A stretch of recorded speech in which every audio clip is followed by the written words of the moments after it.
So the standard test for tensile, we'll pull on the material from both sides and you neck it down. Our material did extremely well on our test and we had to neck it down even further than the standard to cause it to fail. In our test we used this small coupon and we're looking at what more could we do with the full profile. That's where we started thinking, what's something really big?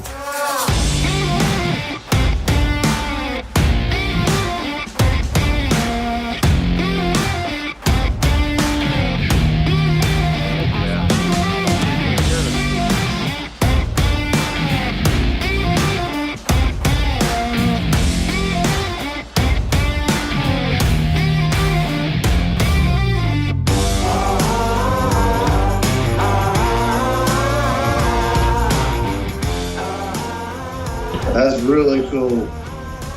I mean, it's amazing fiberglass is so strong.